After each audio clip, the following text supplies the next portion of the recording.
having become so much better than the angels, as he has by inheritance obtained a more excellent name than they. For to which of the angels did they ever say, "You are my son, today I have begotten you"? And again, "I will be to him a father, and he shall be to me a son." But when he again brings the firstborn into the world, he says, "Let all the angels of God worship him." And of the angels, he says, "Who makes his angels spirits and his ministers a flame of fire." But to the Son, he says, "Your throne, O God, is forever and ever. A scepter of righteousness is the scepter of your kingdom. You have loved righteousness and hated lawlessness. Therefore, God, your God, has anointed you with the oil of gladness more than your companions."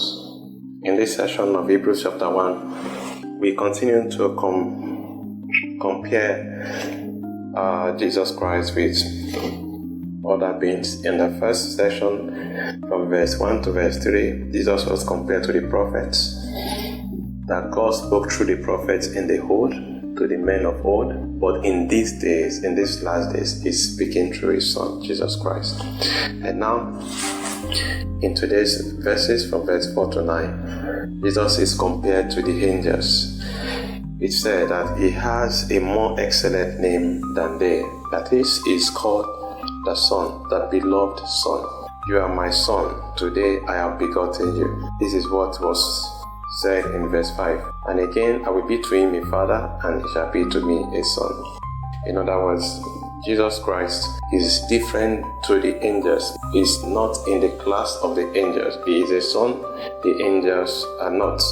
"I will be to him a father, and he shall be to me a son." This you will remember when God was speaking to David in 2 Samuel chapter 7 verse 14, that referring to his son that is going to succeed him as king, that he will be to him a father and he will be to me a son. This was ultimately fulfilled in Jesus Christ, the greater Son of David. We also read that God said, "Let all the angels of God worship him." All the angels of God are to worship Jesus. This indicates that Jesus is not in the same class with the angels. The angels are also to worship him. So God commands heaven to bow before the Son. Something never commanded towards the angels. Concerning the angels, he said, "Who makes his angels spirits and his ministers a flame of fire." It's very important for us to know that he called the Son, Jesus Christ the Son, and he called the angels spirits and ministers. They are powerful, but they serve Jesus. Jesus is not one of the angels, he is the one they serve. But of the Lord Jesus, God said, "Your throne, O God, is forever and ever." So Jesus Christ was even referred to as God. The angels are never referred to as God. So his rule is righteous and eternal.